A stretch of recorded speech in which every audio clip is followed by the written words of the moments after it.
Good morning, everybody. This is our fourth episode in Call the Doctor. So I'll give our introductions in a second, but it's a show designed to answer your questions, so please feel free to call in. We have, as all good talk shows do, we're surrounded by muscle and by looks. This is Gene Kitchen. And personality, and right. personality. And this is our guest tonight, Dr. Glenn McNichol, in pain management. Today's talk will continue our general theme, which is two parts.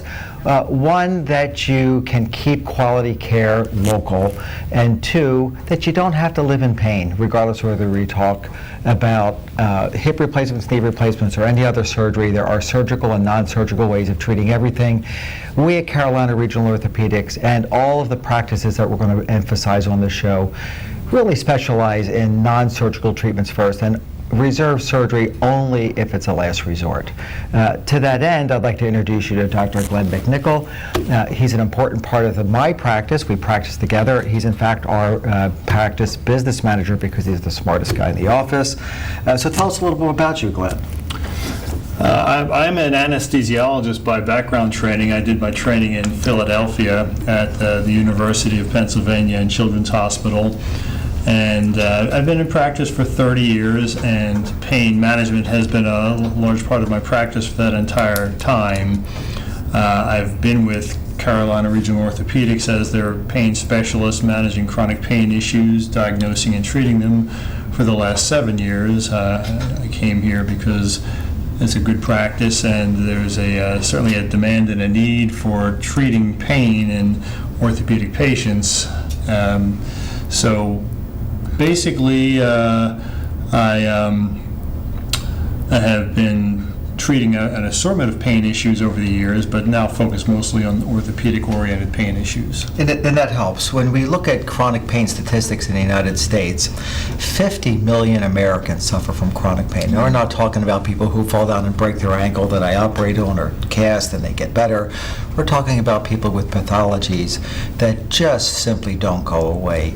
Month after month, year after year, it wears on people, and they have to manage this pain because it makes them extremely dysfunctional. As a matter of fact, it makes society extremely dysfunctional. We spend upwards to $1 trillion a year in managing chronic pain in our country. That's greater than the gross national product of most countries in the world. It's greater than the gross national product of over half the countries of the world combined. So it's a huge expense to our country's productivity. So if we can get people back to work or just back smiling without surgical intervention or with limited surgical intervention or even after surgery, if they have chronic pain issues, then Glenn's role becomes paramount. How long have you been part of CRO? I've been with CRO 7 years. I just want to emphasize something that you said. Not only do you spend a lot of money in managing pain and diagnosing the pain problems, but you also lose a lot of productivity in the group of people that are suffering from this chronic pain.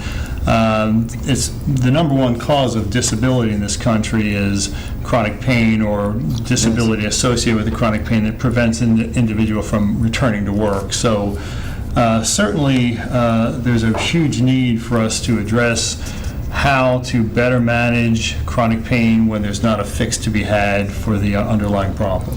I want to ask a quick question. If somebody also, aren't there some of the OTCs that if people take a lot of them regularly, they can do damage to other parts of your body? And by OTCs, you mean over-the-counter medications? Right. Most definitely. Most people, before they come to medical care for a painful issue, will do everything they can do to manage their pain on their own. They'll be taking aspirin, ibuprofen or Advil as it's branded to be known as, or Tylenol, or any number of over-the-counter combinations, oftentimes multiple at the same time. And yes, you can develop stomach ulceration, you can develop kidney disease, you can develop liver failure. All of these things are sometimes developed and irreversible before people realize it. So yes, it's very important to not go beyond what the label on your over-the-counter medicine tells you is safe to take when you're trying to manage this kind of thing. Quite critical.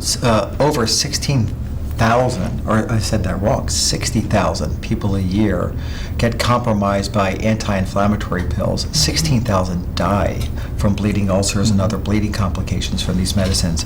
All medicines, even Tylenol and Advil, have potential complications. So if you find yourself having to eat a bunch of them, particularly Goody's powder or some of those poorly regulated raw aspirin formulations, you're at risk. It's better to seek more definitive management for your pain.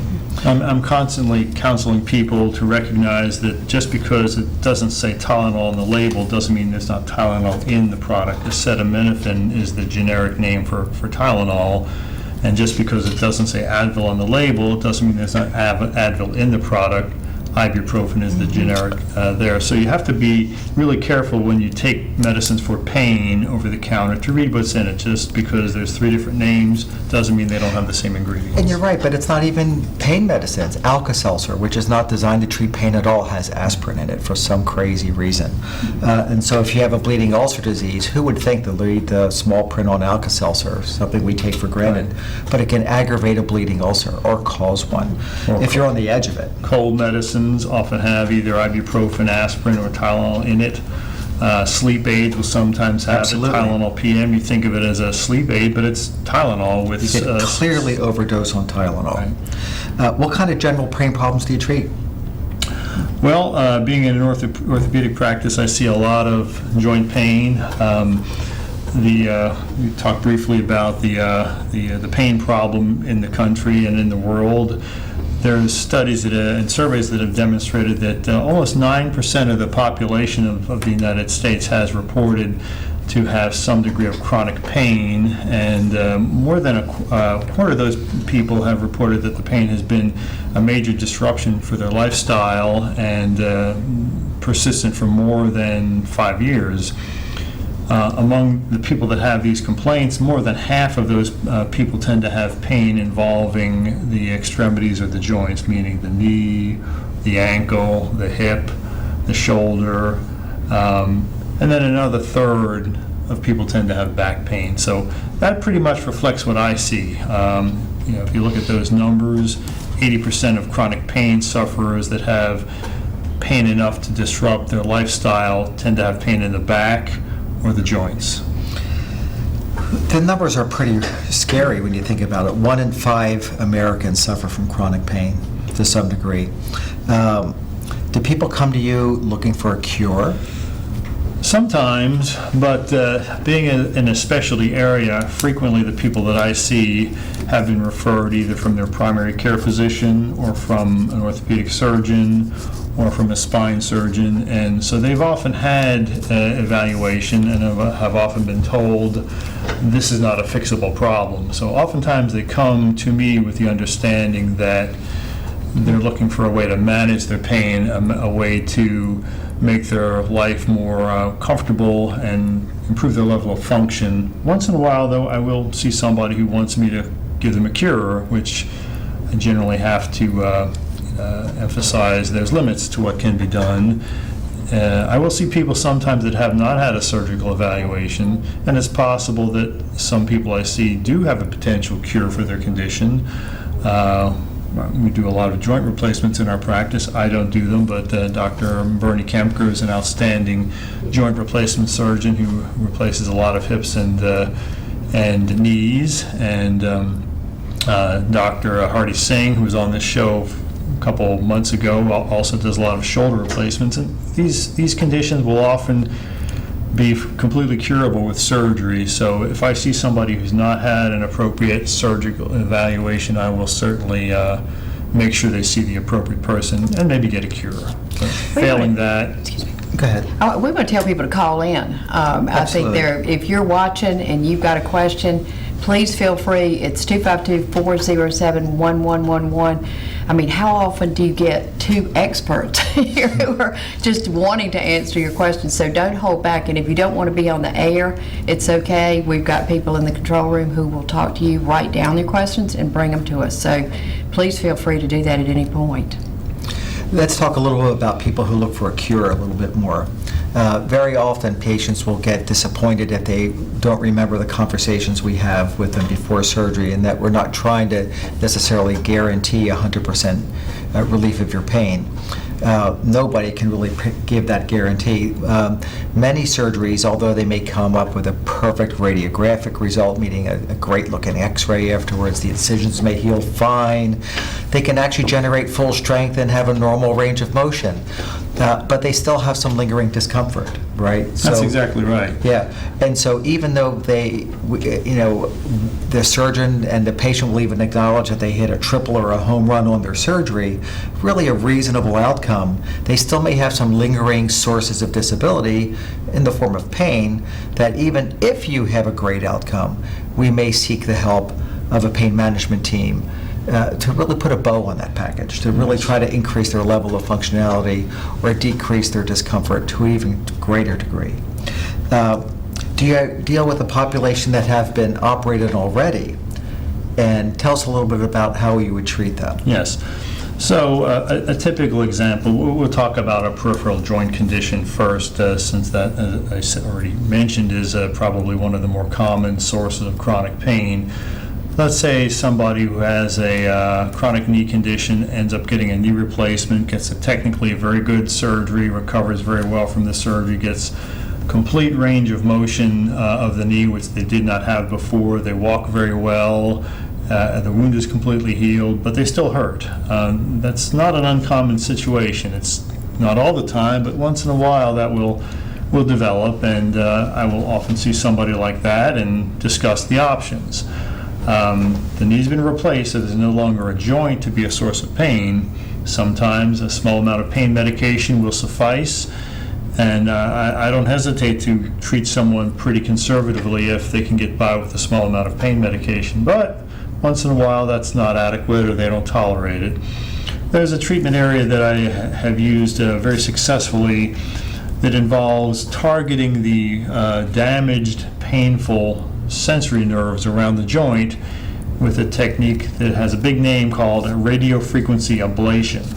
Okay, so radiofrequency ablation involves using a special type of a needle that will destroy the tissue around the nerve that is the culprit. I do this a fair amount, and the knee is a very common target for this kind of condition. So you're talking about selectively putting to sleep the non-functional tissues that are the source of the pain. That's exactly right.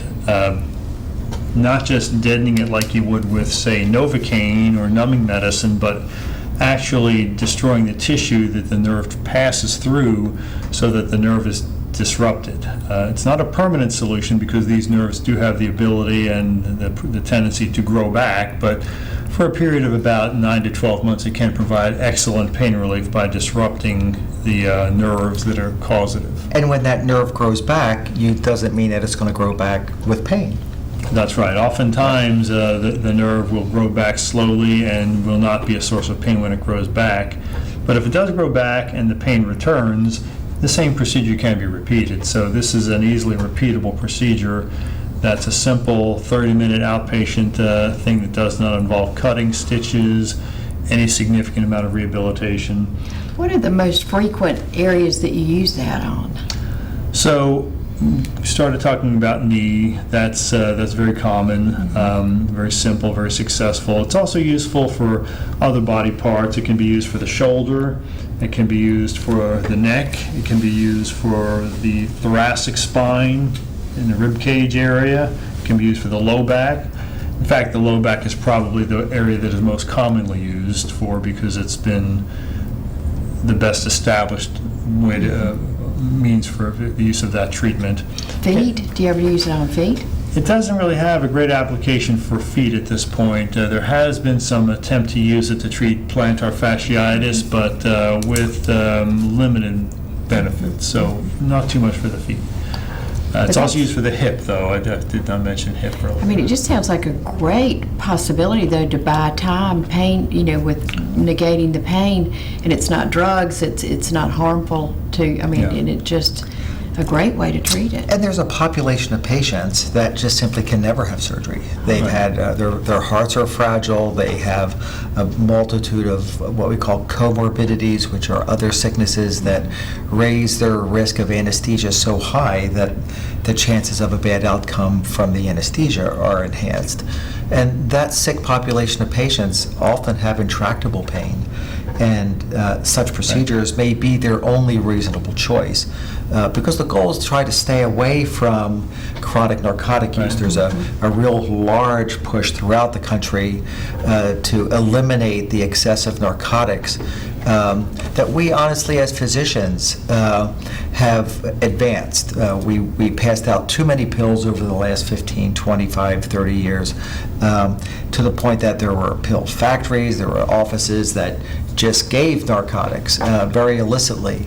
And then it became part of with the stimulus of the government. What was it, about 10 years ago, they came up with this policy where pain is another vital sign, and really advanced the notion that we have to control 100% of pain, and even in the postoperative or the arthritic population, and it became more acceptable to give narcotics to those people. And we actually created a lot of addicted patients. That's absolutely correct. And it actually dates back probably 20 years ago when American Hospital Association and several other regulatory agencies determined that we should treat pain as a vital sign and make it go away. That was not very realistic, and the effort nationwide to chase that goal led to ever escalating doses of pain medicine that we now recognize as unrealistic and dangerous. And for the last 5 to 7 years, I would say, healthcare and physicians in particular have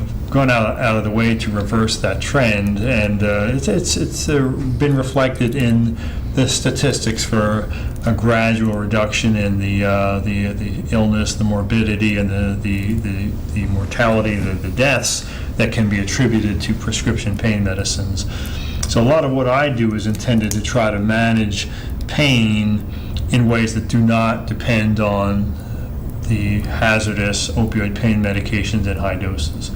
Do I avoid them entirely?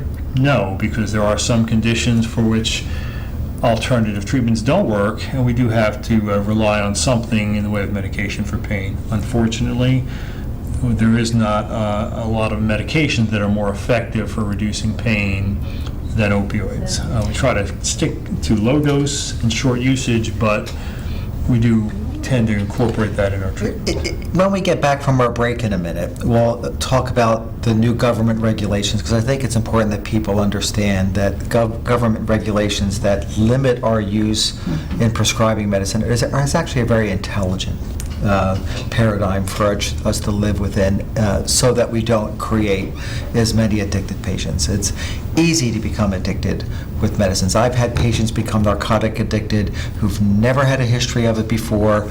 A little old lady falls down and breaks her hip. I give her, just in her 3 days in the hospital, that she becomes addicted for her first exposure ever to a narcotic. There's an innate ability for some physiologies within certain people. Once they get exposed to narcotics, they can very rapidly develop a chemical need for that medication. And so out of respect for that, we have to have our ears to the ground, we have to be on the lookout for it, and we have to be able to respond very rapidly so that we reverse that tendency. Because there are ways of controlling pain in the acutely injured person, and certainly in the chronically injured person, where we don't give just narcotics for pain control. The concept of pain management is so much more than throwing a pill at it so that they become stuporous and they don't pay attention to their pain. That's not modern pain control. We're going to break in a minute for... I've got one quick question, because we're right up on the break, but insurance, Medicare, Medicaid, private insurance, do they pay for the ablation process? These ablation procedures, Medicare and Medicaid does pay very universally for the treatments that I offer. Private insurance tends to follow the lead of Medicare, but not necessarily as quickly as we'd like. A lot of these treatments have good coverage under private insurance, and some are just evolving towards that. If I was to propose one of these procedures for you, I would certainly make sure we had authorization through your insurance before doing anything.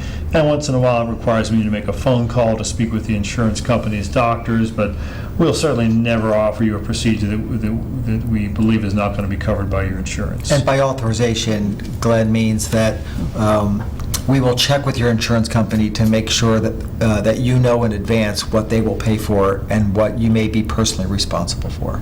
Yes, absolutely. But I think looking at our audience, a lot of the audience in the Rocky Mountain area, the Medicare, Medicaid, that really is Yes. important for them Absolutely to know that huge. it's covered. Right. And as Mark mentioned, older individuals who maybe don't want surgery or are not candidates for surgery because of health issues, they generally fall under the Medicare coverage, and that represents a large part of the people that I see who have a pain issue that can't have a fix or don't want to fix. Your 93-year-old grandmother may not want to go under the knife no matter how healthy they are. So, those kinds of situations respond well to these pain procedures that do not involve pain medications but can provide pain relief that can last 9 to 12 months and be repeated if it wears off. So That's I think correct. a large part of the people, the population who benefit from these have good coverage.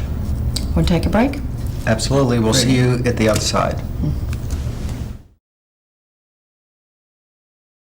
Hello, I'm Gus Tullis with Gus Tullis Insurance, and I'm here to talk to you about the extended open enrollment period for the Affordable Care Act, better known as Obamacare.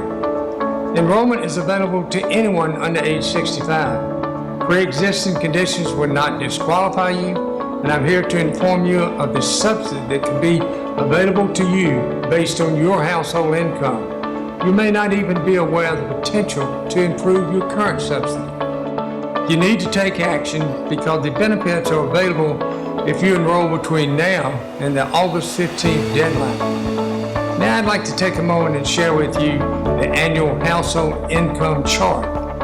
For example, this income chart shows a household of one earning a minimum annual income of $12,760 up to $51,040 and possibly more would qualify for a subsidy. Over the last 3 days, I've helped several folks qualify and sign up for the Obamacare plan. This could be you. To find out if you qualify for a general subsidy, call Gus Tullis Insurance at 252-937-6913. Your subsidy is waiting, but the August 15th deadline is fast approaching. Call me today, 252-937-6913.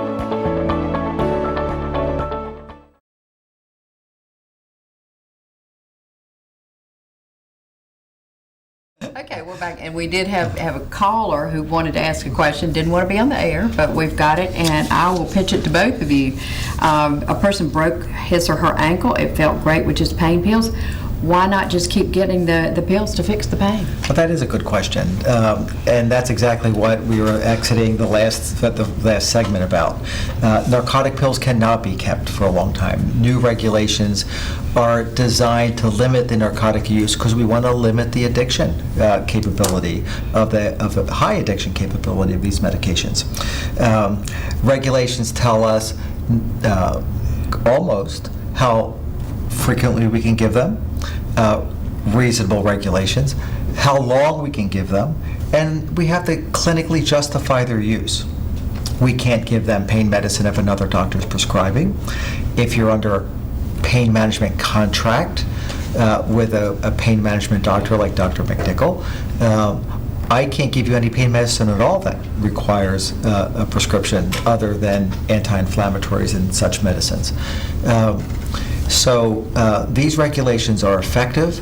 They're monitored by the state. It's illegal for me to write somebody a prescription for a narcotic without checking the state and national record to see that you didn't get a prescription yesterday from another doctor. I will have a printout of all the narcotics that you've received for the last year or more. And so all that is not hidden from us. And it should have been that way decades ago. So we can't give you those medications. We don't want to give you those medications. Our job is to get you better without those medications as much as we can. Absolutely. In the last 5 years, because of the concern for the opioid crisis and the widespread abuse and misuse of prescription pain medication, state governments, state medical boards, and then ultimately the CDC established guidelines that physicians are held to follow. It's no longer the physician's option to follow the guideline or not. And any more primary care physicians who used to prescribe a lot of pain medicines for long periods of time no longer are permitted to do that. It's generally required that a physician specializing in pain management be consulted and prescribing medication for long-term use if there's a need for that, partly because there's all kinds of requirements. You need to be, as Mark mentioned, you need to be looking at the state database every time you prescribe. If it's an ongoing prescription, that's every month. You need to be confirming compliance on the part of the person receiving the medicine. That includes demonstrating that there's no other prescriptions being filled. Through that database? Through the database. That the pain medication can be accounted for, that it's not being overused. That means pill counts, bringing the prescription in every month. So you actually ask them to bring the prescriptions in to prove that they don't have leftover pills? And that's not just a whim on the part of the doctor, it's required by the state and the federal government these days. What about urine drug testing? Urine drug testing or some sort of drug testing. Urine drug testing is the simplest. It is also required if you're prescribing these types of medicines. You need to be routinely doing urine drug testing to confirm the individual's receiving the medicine and taking it as prescribed and not taking other controlled substance pain medicines that have not been prescribed. Or uncontrolled substances. That's true. Other things that are collected off the street that are not prescribed but will interfere with the safety of the prescribed pain medicine are also Very important point. Very important. Urine drug testing is extremely accurate. We probably on an every other week basis cancel a surgery because, Doc, I just don't know how that cocaine got in my urine. Marijuana is frequently found in urine. That rarely cancels a surgery, but cocaine will always cancel a surgery. It will also get you kicked out of a pain management program. And so these programs have regulations within them that you have to abide by. Not only are we highly regulated, but you as the consumer are highly regulated as well. And pharmacies. Because I worked in pharmacy, and they have to keep databases and check them. And like my husband's getting ready to have surgery with you Friday, and he can't get any of the higher level pain medicine filled until 2 days before the surgery. Right. And that's critical. And then the pharmacist will often call me and say, did you know that this patient received this medicine? Not another pain medicine, but one that may potentiate or elevate the activity of that medicine that he's having. So checks and balances. we're getting a telephone call. It is a check and balance. Okay. You're on the air. Hello? But we're taking that, while we're talking about that, she's going to write down the question. We have a caller coming in. Well, I've got one more question here. You wrote me that was called in. A person has pain running down the leg, but has already had 2 back operations. They both helped for a while, but the pain is back, and the person was told there's nothing more to fix in their back. Can you help? Okay. Okay. Okay. They have a question. All right. They want to know how dangerous, they had a block when they had surgery, the block, and they want to know how dangerous that is. So there's a question that Dr. Manickle and I can both answer this. This is a patient who called in, didn't want to be heard on the air. We respect that. They had a block, and I'll explain what that is in a second, to make their arm numb or their leg numb for surgery. A block is when we selectively inject numbing medicine higher up in the nervous system to render the whole extremity, whether it's a lower extremity or an upper extremity, numb so that we can do surgery without having to have a tube put in your throat. Glenn's done thousands of them when he was a functioning anesthesiologist. I do most of my surgeries under block because it's the safest thing to go. And the anesthesiologists at Nash Hospital and at Vidant Tarboro are utterly amazing. The best anesthesia teams I have ever worked with in my life. Perfectly safe, perfectly stunning, just plain perfect. And so the anesthesia we get at these two hospitals is beyond question impeccably safe, which was pursuant to the question that was asked. I had my arm numbed. I think it was I'll presume it was an arm. He or she didn't say which extremity. The question was, how safe is that block? Well, there's no question about it. The nerve block for surgery is the Cadillac of anesthesia. Having practiced anesthesia for 20 years also, I've done thousands of them, and there's no question if you can have a nerve block instead of going to sleep for surgery, you're much better off. You avoid all the complications of the breathing tube, going to sleep, medication interactions, as well as all the after effects of having to wake up from the anesthesia. So a nerve block was not only a form of anesthesia, but a form of post-operative pain relief that will save you from needing a whole lot of pain pills for the day or two after the surgery. And keep in mind that you don't know what's going on in the operating room. You're given sedatives, but those are sedatives that can be turned down depending on your responses. Nobody wakes up during surgery, at least not at my hospitals. Nobody wakes up during surgery and wonders what the noise is going on in the room. Everybody quietly and peacefully wakes up in the recovery room without any pain whatsoever. That's exactly right. The nerve block itself deadens the sensation of the extremity, the arm or the leg that's being worked on, so that you're not aware of anything going on. So it just takes a very light amount of sedation for you to be snoozing through the procedure. That's different than general anesthesia, where your brain is made to go totally unconscious. You're just being sedated to the point where you're not aware of anything. And when you're lightly sedated like that, you won't wake up during the procedure, but you'll wake right up as soon as the procedure's done. So it's really the way and to not go. knowing that you've had surgery because your extremity is still numb. How long does it stay numb? Depends on the agents that we use. There's short-acting numbing medicines and long-acting, and then there's super long-acting numbing medicines. We're allowed to use the super long-acting numbing medicines at Nash. For some stupid reason, the administration in the big house at Greenville down in Vidant doesn't allow it for anything other than artificial hips and spine surgery. I think that's atrocious. Nevertheless, every procedure at Nash can use a medicine called Exparil. It's a brand named from a company that makes it called Picara. It's an amazing medicine. It's a slowly time-released, long-acting numbing medicine. So if I inject it into a region that I do surgery on, you may not feel that area for 3 or 5 days. Oh, wonderful. So that's past the acute pain or any of the initial pain, right? Exactly. So most surgeons, when they have access to a medicine like that, or even if they don't use it, will give a hierarchy of pain medicines. I'll give an anti-inflammatory pill with stomach protective medicine. Then I'll give tramadol. If that doesn't work, we call that my Plan B medicine. And then only if that doesn't work do you take the Plan C medicine, which is a narcotic. And so a narcotic is not even our first line of defense against pain. It's our fourth line of defense because we use the long-acting numbing medicine, then a very strong turbocharged ibuprofen called ketorolac, then tramadol, and then the hydrocodone. And when I had my surgery by Dr. Martin, an excellent surgeon, that one of the founding partners in our practice, I had 2 incisions on my hand at the end of 2019. Carpal tunnel. And a trigger finger, and I never went, and I'm a pansy when it comes to pain, but I never opened my Plan B bottle, the tramadol. Wow. The ketorolac alone was amazing.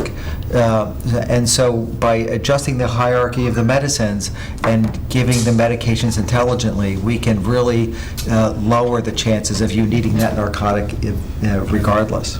I'm going to go back to this question before the person called in about Yes. having pain running down the leg, had 2 back surgeries. They helped for a while with the pains back and was told there was nothing more to fix my back. And that's not an uncommon thing we hear from some spine surgeons. I've done everything I can. You had your spine operated on. The hardware looks good, meaning the metal implants look great on the spine. I can't do anything more to help you. Go someplace else. Go there. Right. We have excellent spine surgeons in our community. Dr. Strickland, Dr. Tyler do surgery at Nash. Fabulous. Dr. Miller does surgery in Tarboro, and I see a lot of the patients back and forth. I refer them patients when surgery is necessary, and when surgery is not suitable, or when there's nothing that they can be offered, I see them in return. So that's a very typical situation that I see. Someone's had multiple back surgeries, they're structurally corrected, but they still have pain. And it's not the fault of the surgeon, right? Right, there's nerve damage. I'll show you on a model I have here. Brought a bunch of props, might as well use one of them at least.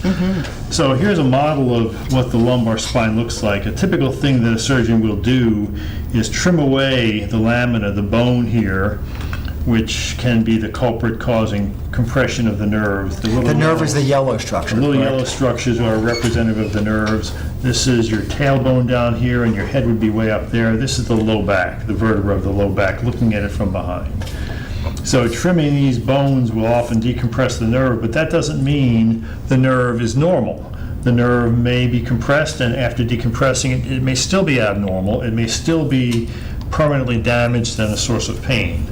So in that circumstance, we're more or less trying to manage the pain, sometimes with injections of steroid close to the nerve, sometimes with medication, depending on the source of the pain, sometimes with the nerve ablation that I described. The typical target for nerve ablation is what's known as the facet joint nerve that feeds the joints between the vertebrae.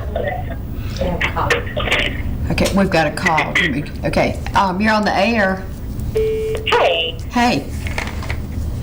What's your So, question? I have a herniated disc in my back, L5S1, and I always have radiating left leg pain, and there's nothing that I can do to relieve the pain. I foam roll, I have tennis balls, and everyone has told me, in order to correct that pain, I have to have surgery. So what other methods can I use to help just alleviate the pain?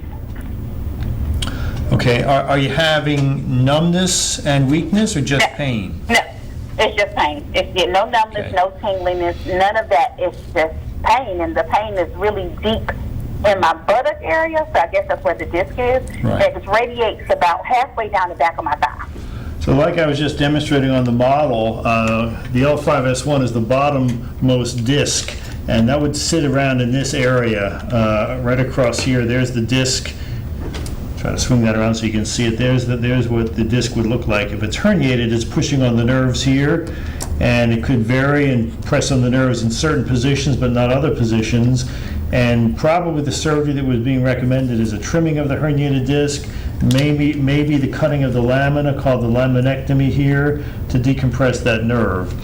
But if you're only having pain, sometimes injection of steroid into the epidural space right where I'm pointing, or right along this nerve where I'm pointing, can do a very good job of reducing that pain. Now, Yeah, I've had three injections, and the last it one I had doesn't in January normally did correct not, the to be honest, it just did not work. Yeah, it's usually a temporary solution. Other than that, we're talking about modifying your activity. Sometimes physical therapy can be helpful, but if you're having the pain running down the leg, there's not a whole lot of solutions other than trying to decompress that nerve with the surgery that was recommended. And for the people who don't understand the terminology, there's some probably a good time to do some explanations here. If people often hear about a bulging disc and a herniated disc. A bulging disc is where the pressure is coming from the disc and putting pressure, like my hand is touching the nerve, pretending Dr. McNichol's arm is a nerve, it could be touching it. And so if you move around, it could sometimes hit a bulging disc and give you transient symptoms. On the other hand, a herniated disc is like the toothpaste coming out of the tube, and it's permanently pushing hard against that nerve. And if that's exactly what you have, steroids may give you the temporary relief, and nothing works better than the first steroid shot, does it, ma'am? Yeah, then That's right. and they typically get less effective with each one. But that does two things. One, it may give you the temporary relief you need, but it also tells you if the doctor knows exactly where the shot was given, which they all do, it tells you right where the problem is. it confirms the location of the problem so that another treatment focused on that area may be very beneficial. And if that's the case, then you need to see a pain management doctor for the type of treatments that Dr. McNichol was talking about. And if that doesn't work, there's 3 absolutely wonderful spine surgeons in our area. There's Dr. Miller in Tarboro, there's Dr. Strickland and his neurosurgeon component partner in Nash. Lindsay's amazing. You have Tyler, Lindsay Tyler. Lindsay Tyler. You have access to a hierarchy of care that can take wonderful care of you, but always start Okay. off with a non-surgical approach. Right, absolutely. Okay. Well, I thank you guys so much. I appreciate your help. You're welcome. Thank you for calling. Bye-bye. Okay, thanks. Bye-bye. One of the options that people hear about are spinal cord stimulators. Right. And the model that you had has a spinal cord stimulator attached to the frame. Right, I was going to bring that up with our last caller, but I would say for her description of her symptoms, a spinal cord stimulator would probably not be appropriate for someone who's got a simple herniation of a disc, as I was pointing out here. Just a simple disc herniation, compressing the nerve. Generally, a limited operation will take the pressure off that nerve and provide very good pain relief. In circumstances where that has been done and the pain persists, or in circumstances where it's an extensive enough problem that the surgeon recommends against the decompressive surgery, then a treatment called a spinal cord stimulator is a better choice, and I'll show you a little bit of what that is. A spinal cord stimulator is an implanted device that consists of, I guess I'll pull this up still, consists of a generator that, if you want to zoom in on this and take a look, this is an actual generator. It's like a pacemaker. It's a little battery that gets implanted under the skin, and that is connected to a wire that is inserted into the epidural space in the spine, and if you can Which is zoom in the on- space around the spinal cord. Yes, I'll show that in a minute, but this is an actual wire. This is actually one of them. If you can zoom in on this, it's a little hard to see, but There you go. there's 4 little electrodes at the end, and the battery at the other end puts a small continuous electrical stimulation on those electrodes, and when this is inserted, I'll go ahead and pull this in the picture here, into the epidural space, kind of like I'm doing here right now, between the vertebra, along the back of the spine. This one doesn't want to thread too well, but it's inserted right along the spine. That electrical stimulation blocks the signal of the pain that would be coming from the low back and legs upwards to the brain to make it so the pain is reduced or eliminated. So it's an electrical solution to persistent pain in the legs when there's not a surgical fix available. How long does that last? It's a permanent solution. We implant these devices with the expectation that it's going to be used forever. The battery itself may run down in 10 years, depending on the brand and the technology, but they'll last a number of years and provide continuous delivery of stimulation to the spinal cord to block pain when there's not an alternate solution, usually in people that have had surgery and it's no longer suitable for more surgery, and the pain is persistent. And that does happen, unfortunately, to some people. Take a break. Okay. Take a break. Okay. We need to take a break. We're going to take a break now, and we'll see you back in a few moments.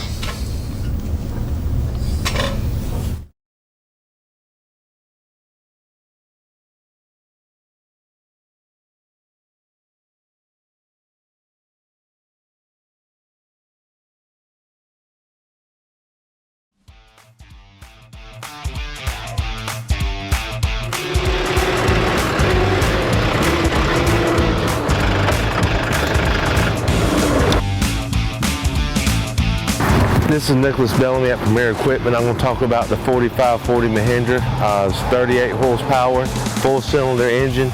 The weight of this tractor is 4,000 pounds.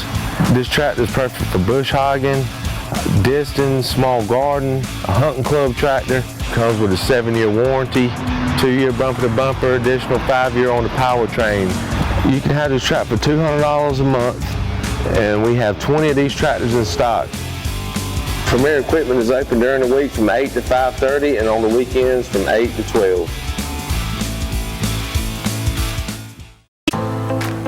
As women, we should be empowered to live, never settling for anything less than extraordinary. We need to take control of our lives and become world changers. Join keynote speaker Deshauna Barber, Miss USA 2016, an authority on the subject of personal empowerment, who will motivate you to ignite the unstoppable woman in you at the Sisters Let's Give Them Something to Talk About Women's Empowerment, Saturday, August 7th at the Dunn Center on the campus of North Carolina Wesleyan College. This event promises to be a day of celebration, inspiration, entertainment, food, giveaways, and much more. Register for this life-changing event at www.dunncenter.com. Doors open at 10 a.m. Festivities begin at 11 a.m. VIP and general admission seats are available, but filling up fast. If you want to take charge and become an empowered woman, then get your ticket today and register online at dunncenter.com. Sisters, let's give them something to talk about.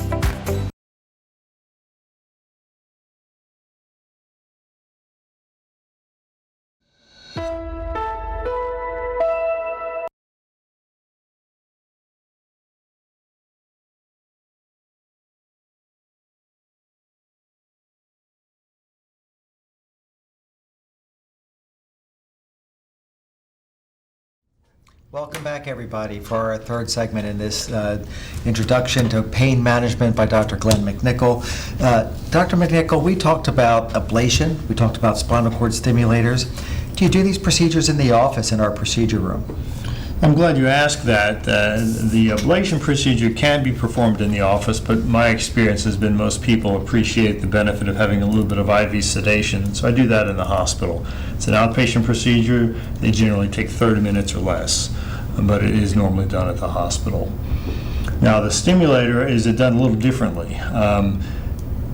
The stimulator, the permanent stimulator that I just demonstrated here, is a permanent, fully implanted device, and it is done at the hospital.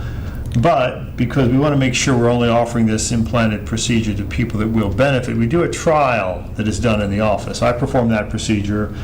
The permanent implant, I generally rely on a spine surgeon to do that because the type of lead is sewn in and it requires a small surgical procedure.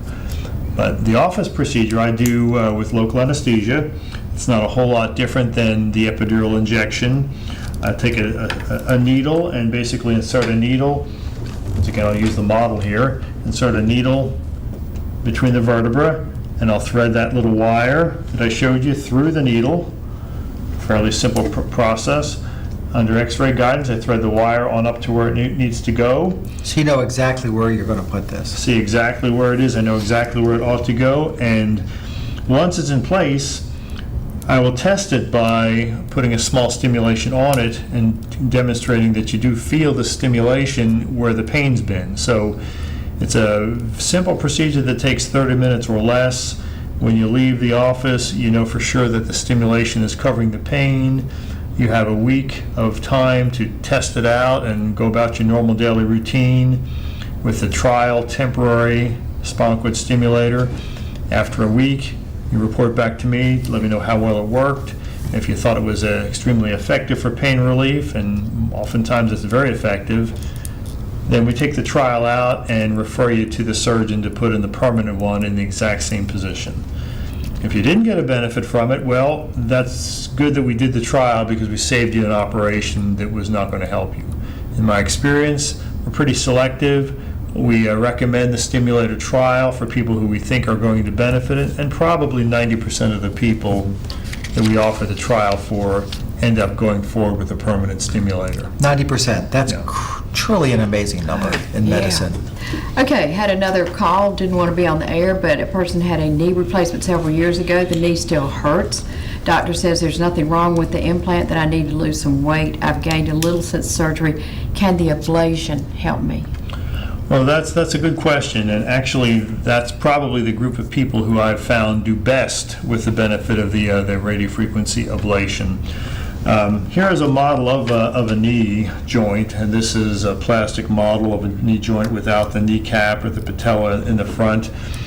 But it's supposed to be a model of a native knee. Of course, when you have a knee replacement surgery, the top part and the bottom part of the native joint have been cut out, and you have a metal knee here in place of it. I don't have one of them to show you, but the joint itself is not there anymore. So if you're having pain, the pain is not coming from the joint. The pain is almost certainly coming from the damaged nerves. And we already know from our anatomic studies and from our procedures that the nerves that supply sensation to the knee joint are in very predictable locations: here, here, here, and here. So there's very little guesswork. Yeah, we know exactly where most of the sensation of the knee joint is coming from, and if we target with a needle, and I do this under X-ray, it's the ablation procedure that I talked about before. I do a nerve block first in those 4 locations in the office. It takes 5 minutes. If you get pain relief, it's very quick. You'll have pain relief within 15 minutes after we're done. It's a temporary pain relief, but it lets us know that your knee pain is likely going to respond to that nerve ablation that I mentioned earlier, and we do recommend nerve ablation as a way to treat chronic pain after knee replacement. It can also, by the way, be used before we take this last call. It can also be used before a knee replacement to lower the amount of discomfort that you would have after the knee replacement. That's very true. That's similar, maybe one step beyond the nerve block that a caller previously asked about. Commonly, local anesthetic numbing medicine is used to numb the nerves of the knee before knee replacement, but the ablation technique can also be used to reduce the pain after knee replacement surgery by doing the ablation maybe a week or 2 beforehand, Right. so that the nerves are taken out of the picture before you go to surgery. Okay, we're going to take this call. What is your question, please? Hi. Hey. I've had 2 knee replacements, 2007, 2010. I never had any pain after I got well, but for the last month, I wake up through the night with a lot of pain in the knee. And I was wondering, Tylenol don't stop the pain. So I was wondering what in the world could be the problem after having replacement. Well, that could be multifactorial. You could have a problem with your lower back that's referring pain to your knee. You could have a I problem. don't have back pain. You can have a problem with the knee prosthetic itself, prosthesis meaning the artificial joint. It may need to get x-rayed and looked at again. And you may just have an irritated nerve to the knee joint or swelling around the knee. You also may have hip problems because it's not uncommon for hip pathology to refer to the knee. I have done many knee replacements on people with primarily hip pain and hip replacements on people with primarily knee pathology. And it's worked perfectly because pain does refer up and down the extremity. And by So- refer, you mean it makes it go to another location? It does. So From the origin. You basically need to go back to your surgeon and get a workup again. Even though you had an excellent early outcome, doesn't mean that the surgery is still successful. Although ones that were placed back then will typically last you the rest of your life. Done well. Certainly everybody who does hip and knee replacements at Nash and at Tarboro does them exceptionally well. I can't speak for everybody, but certainly locally we do them perfectly. But that doesn't mean they last. There's doctor factors, there's patient factors that may cause loosening of a prosthesis, etc. So you need to get a workup. I would go back to your surgeon and get it looked at, have them evaluate your spine, have them evaluate the joints above and the joints below, and you'll come up with a good answer. Okay, thank you so much. Thank you for calling. We appreciate it. We've got. Have a good one. Thank you. You too. Got one more here about my mother. We could put in brother, sister, husband, whatever, complains about a back all the time. I tell her to just stretch it out and exercise more, but she says it's not better. What should she do? Is she just a whiner? I have strained my back before, and I give it a few days and tough it out, and it gets better. What can she do? Well, that sounds like the typical case of the chronic pain condition versus the acute pain condition. Okay. We all have had a back injury at some time or other. You get a little back pain, you stretch it out, you feel better in a few days. That's what we call acute pain. Well, what this call is describing sounds like the chronic pain condition, where the pain either comes and doesn't go away, or it keeps coming back. And that is typically being caused by the disc degeneration, arthritis of the spine. Wear and tear phenomena. Yeah, basically wear and tear. Now, it could always be something a little more ominous. There's always a possibility it could be something strange, like a tumor. It really requires medical evaluation. There's no question about it. We want that individual to come in, either be seen by the primary doctor and referred to a pain specialist or referred to a surgeon. Most likely should have x-rays, maybe some blood tests, and determine the cause of this pain that just won't go away. And once it's been determined that it's not a serious condition that might warrant other treatments besides treating the spine, then we have these treatment options we've discussed: injections, medications, possibly surgery, Therapy. physical therapy. Conservative measures are always best, and I think we want to make sure we explain to the individual who's got the problem the range of possibilities, just to alleviate concerns and what they can expect. Good, and that goes along with the theme of what we've been talking about on all of our episodes on this show, is that two things. One, you don't have to live in pain, and secondly, you can get it treated locally. Thank you for playing with us this week. In 2 weeks, Dr. Clay Nelson, a phenomenal sports medicine doctor, is going to be with us. He works at Nash. I would have him operate on a family member or myself if I had a sports condition, not likely in me, in a heartbeat.